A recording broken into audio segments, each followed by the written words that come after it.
Bienvenidos nuevamente al podcast de Práctica Test. Espero que estén todos muy bien. En esta ocasión revisaremos el cuarto tema del libro El Nuevo Conductor.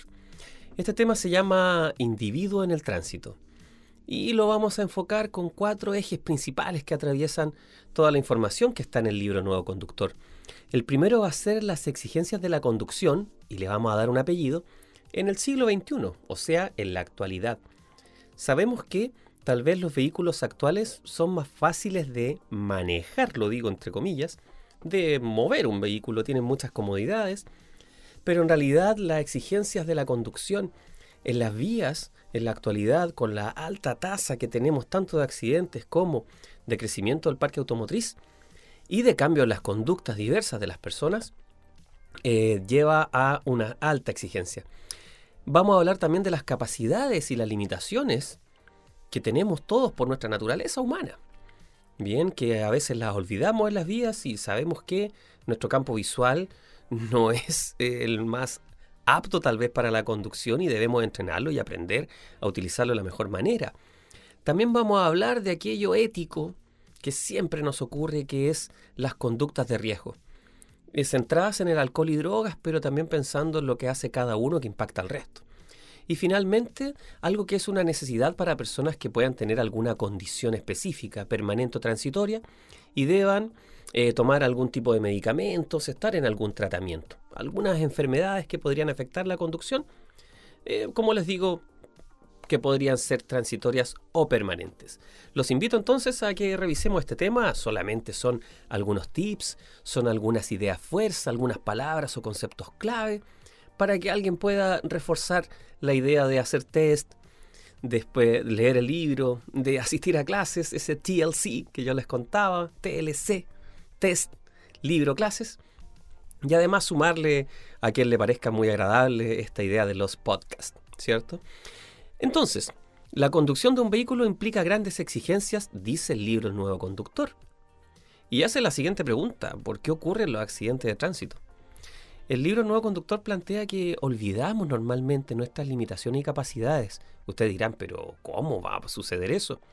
Bueno, ocurre en realidad, y tal vez, aparte de cualquier motivación personal, pueda ser la idea del confort que tenemos actualmente al conducir y la facilidad que existe.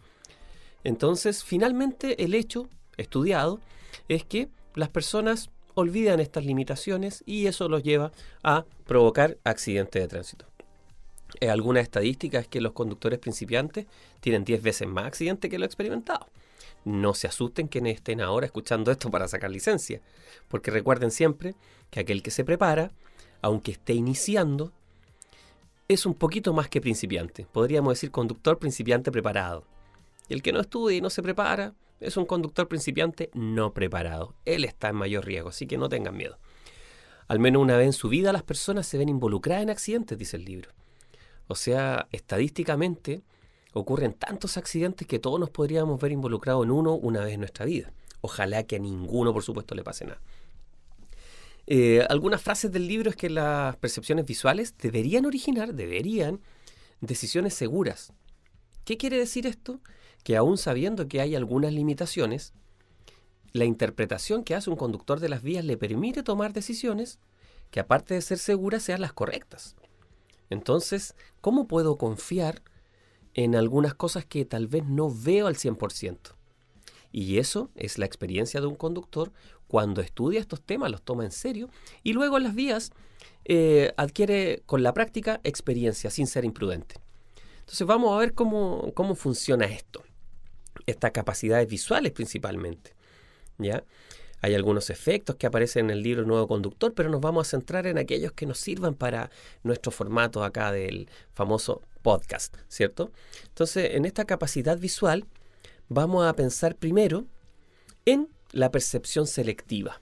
Bien, el libro explica que esta percepción selectiva ocurre porque el cerebro selecciona algunos de los estímulos, de la información cuando nosotros estamos conduciendo, que sean los de mayor interés para la conducción. Entonces, ¿qué pasa? Selecciona algunos y elimina otros, aunque ustedes no lo crean. Entonces, la percepción selectiva, si es que aparece como pregunta de examen, consiste especialmente en eso, en mostrarnos solo algunas cosas que esperamos y no algunas que tal vez no esperemos en las vías. Eso podría provocar, por supuesto, algún tipo de accidente. Vamos a pensar ahora en una de las claves como la idea central de la visión en la conducción, que es dividir nuestra capacidad visual en visión directa, que significaría en un vehículo mirar hacia el frente, hacia un punto fijo, como la atención que ponemos directo en la calle, en la vía, ¿cierto? Y luego la visión periférica, lo que no miramos directamente, que está a nuestro alrededor. ¿Qué es esta visión periférica?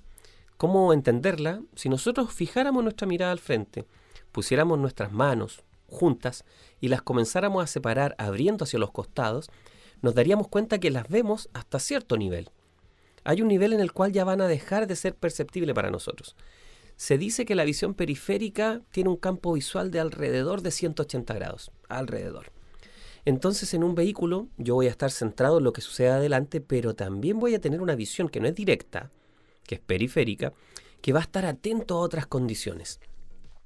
Entonces esa visión periférica y directa, cuando aumento la velocidad, se disminuye.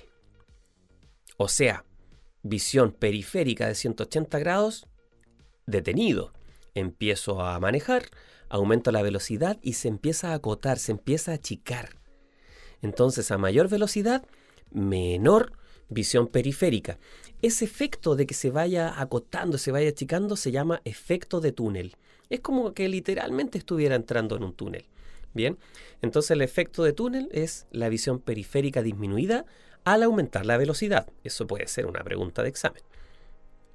Hay otro efecto que no es el efecto de túnel, que se llama ceguera temporal. Y se los quiero comentar de inmediato para que no lo confundan en el examen y al estudiar.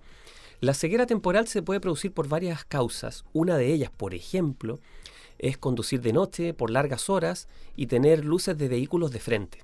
Recibir mucho estímulo visual frontal que podría cansar la mirada y finalmente, por ejemplo, en un momento de pestañear, perder la visión por un tiempo indeterminado, podrían ser fracciones de segundo o segundos, pero sería totalmente perderla. Por eso se llama, es un efecto de ceguera temporal. Es temporal, pero es ceguera y en esos segundos o fracciones de segundo podría ocurrir algún accidente. Bien, es muy delicado. ¿Cuándo ocurre normalmente y nos puede pasar a todos? Cuando vamos por un túnel y al salir del túnel nos encontramos con muchísima luz. Ahí va a depender de nuestro vehículo, va a depender de los lentes que tal vez podamos llevar. Bien, el cómo nos va a impactar, pero ahí podríamos tener un momento de ceguera temporal que ocurre comúnmente. Eso ocurre al salir de un túnel, pero no es lo mismo que el efecto túnel. Por eso se los digo para que no lo confundamos. Otro tema sobre los efectos visuales en las vías es que cuando yo voy de frente en una vía que tenga dos pistas con una dirección por lado solamente, y viene un vehículo, hay un punto que se llama punto calculado para el cruce, donde yo imagino que nos vamos a cruzar con ese vehículo. Pero normalmente el punto real de ese cruce está más cerca de lo que yo imagino. Y ese también es otro efecto visual. Bien, entonces siempre va a ser el punto real de cruce más cerca de lo que uno estima. Es similar a lo que aparece en los espejos, esa frase que muchos años traían los vehículos, que los objetos están más cerca de lo que aparentan. Podríamos decir, el cruce con el otro vehículo va a ser mucho más cerca de lo que yo espero. Ahora vamos a dar otro salto y nos vamos a ir a una parte de este tema que habla sobre la conducción segura. Y el libro del nuevo conductor nos dice que requiere un equilibrio emocional. Bien, entonces aquí se habla sobre la madurez, también se señalan algunos factores que pueden ponernos en riesgo. ¿Y cuáles son estos factores que explican la alta accidentabilidad de los jóvenes? Uno, la excesiva necesidad de autoafirmación o la capacidad de conducción sobrevalorada. Creer que uno maneja muy bien aun cuando lleve muy poco tiempo. El comportamiento exhibicionista en grupo, el asumir mucho riesgo al conducir innecesariamente, ¿cierto? La influencia de la publicidad. Aunque ustedes no lo crean, la publicidad influye, ¿ya? En quienes mezclen en realidad la fantasía con la realidad. Y bueno, aquí hay 5 factores que pueden ser una pregunta de examen. ¿Cuáles son estos 5 factores que influyen en la evaluación y la aceptación del peligro? Pongan mucha atención. Son la actitud frente al tránsito, las atribuciones sobre el comportamiento, la experiencia en la conducción, el nivel de control y, por supuesto, la reina de todas estas frases, la baja percepción del riesgo, que es una de las grandes dificultades, lo dijimos en el capítulo anterior, ¿cierto? La baja percepción del riesgo. También influye la identidad o el conocimiento de sí mismo. Aquellas personas que puedan ser inseguras y caer en la presión del grupo, de los demás. También puede aparecer como una pregunta de examen. Ahí hay algunas que podrían ser verdadero y falso sobre cómo actúan estas personas. Y finalmente, conductas que implican riesgo. ¿Qué conductas son aquellas que implican riesgo? Hemos nombrado otras anteriormente como los factores de riesgo de los accidentes de tránsito. Aquí vamos a hablar de conductas del punto de vista del individuo en el tránsito que provocan riesgos.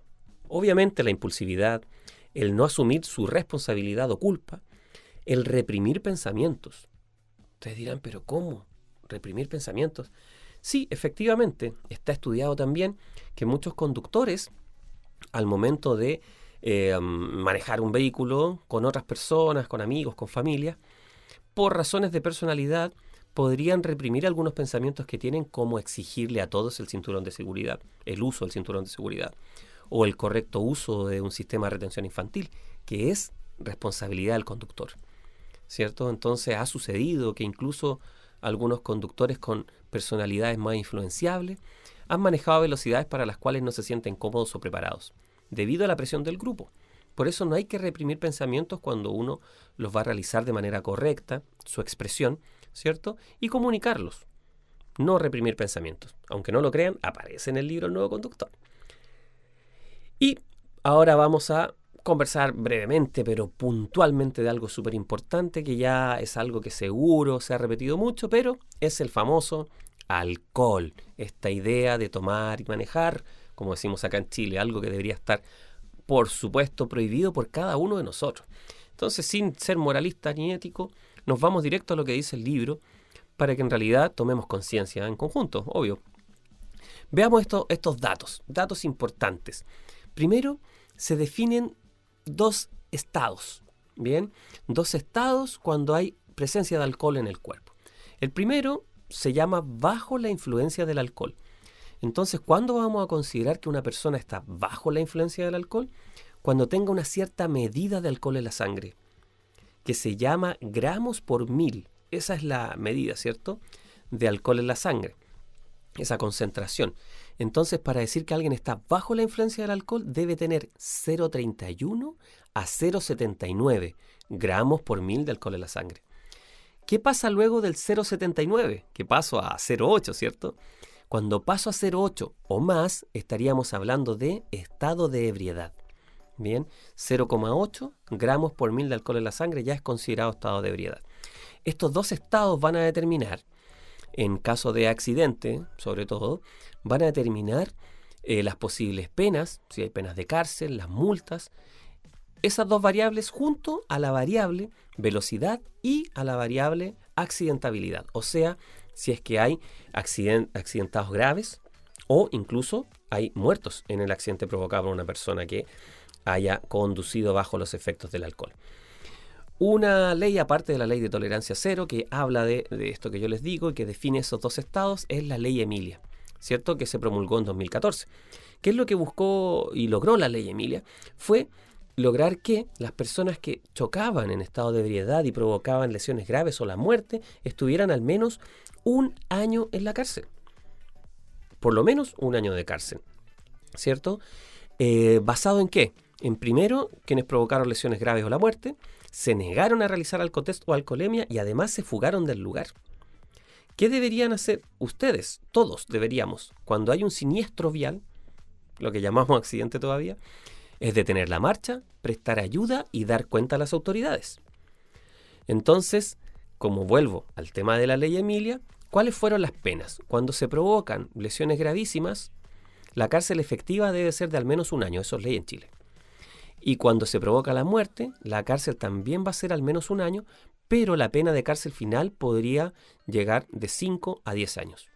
Bien, todo ello, las penas aplican, estamos hablando, para conductores que oscilen en su cantidad de gramos de alcohol en la sangre desde 0,8, o sea, en estado de ebriedad. ¿De acuerdo? Es súper importante aclarar eso por si hay una pregunta, bien, al respecto que les pueda aparecer en el examen. Y finalmente vamos a pensar en otras sustancias, no en el alcohol, ilegales. O sea, las primeras que son ilegales son las drogas y estupefacientes. Y ustedes van a poder ver, quienes revisen luego el libro Nuevo Conductor, una tabla que existe sobre los distintos efectos fisiológicos de algunas sustancias psicotrópicas o drogas. Por ejemplo, voy a partir por la primera dificultad fisiológica, a modo de ejemplo, ¿cierto? Que es la dificultad de atención. Y aquí aparece en la tabla cuatro drogas de las más comunes consumidas, tristemente, que son marihuana, cocaína, éxtasis y pasta base. Para la conducción, las 4 afectan la dificultad de atención. O sea, esa podría ser una pregunta de examen, ¿cierto? ¿Qué es lo que provocan las drogas en los conductores?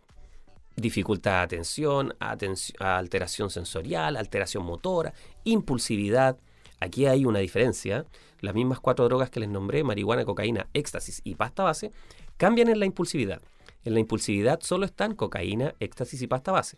O sea, se comprueba que científicamente lo que se plantea en esta tabla es que la marihuana no necesariamente provoca impulsividad, pero sí el resto de las dificultades como la alteración de la velocidad del pensamiento, afecciones cardíacas.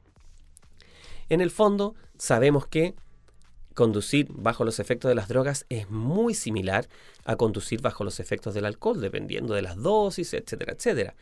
Y lo mismo podría ocurrir con algunos fármacos para personas que tienen alguna situación o condición permanente o transitoria y deban consumir algún medicamento como parte de su tratamiento. Aquí les voy a nombrar, por ejemplo, algunos, ¿ya? Quienes tienen problemas para dormir y para los nervios pueden tomar antidepresivos. Y eso puede provocar sueño, mareo, hipertensión o visión borrosa, entre otros ejemplos. O sea que los medicamentos en tratamientos también pueden provocar dificultades al conducir. Y finalmente, algo que ya habíamos nombrado como un factor de riesgo, que es cansancio, sueño y fatiga. Pregunta de examen también, por supuesto. ¿Qué pasa cuando conduces cansado o con sueño? Entre el 15 y el 30% de los accidentes de tránsito están asociados al cansancio y al sueño en los conductores. O sea, es un factor de riesgo muy alto. ¿Cuáles son los efectos del cansancio en la conducción? Disminuye la capacidad de reacción, lo imaginamos todos, ¿cierto? Hay mayor cantidad de distracciones, también hay alteraciones del juicio, alteraciones de la movilidad, aparición del sueño, de microsueños y alteraciones de la percepción que pueden provocar dificultades en la conducción. Espero que toda esta información también les haya sido muy útil, especialmente para quienes les parece cómodo reforzar todos los contenidos y acompañarnos en este recorrido al libro Nuevo Conductor, en esta nueva modalidad de podcast en Práctica Test. Así es que nos conectamos en el próximo podcast. Un abrazo a todos.